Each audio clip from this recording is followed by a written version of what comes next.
Ndege ya United Airlines Boeing 737 Max 8 iliyokuwa ikisafiri kutoka Denver kwenda Los Angeles ililazimika kutua kwa dharura katika Salt Lake City baada ya kugunduliwa kwa ufa kwenye kioo cha mbele wakati ikiwa angani.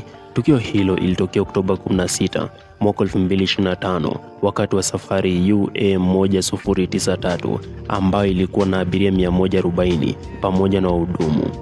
Kulingana na ripoti, ndege hiyo ilishuka kutoka futi 1036 hadi 1026 kabla ya kutua salama katika uwanja wa ndege wa kimataifa wa Salt Lake City.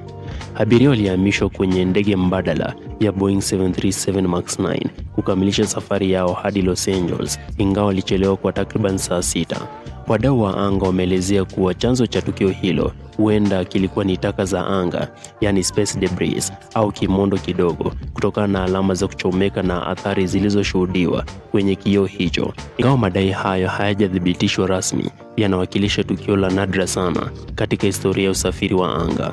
Kwa kawaida, vioo vya ndege hutengenezwa kuhimili migongano ya ndege hai wadogo, yani bird strikes, na mabadiliko ya shinikizo, lakini athari kutoka kwa vipande vinavyosafiri kwa kasi ya orbit ni jambo lisilo la kawaida katika ndege za abiria.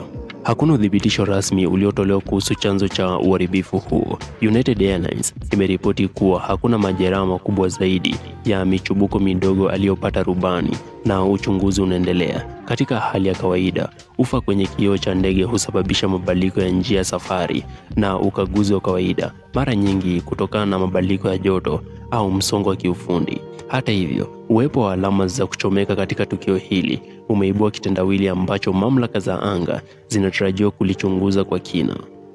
Licha ya chanzo chake, hatua za hudumu zilikuwa sahihi, za haraka, zenye udhibiti na kipaumbele kwa usalama. Abiria hatimaye walifikia Los Angeles bila matatizo zaidi na safari kaisha salama licha tukio hilo lisilo la kawaida.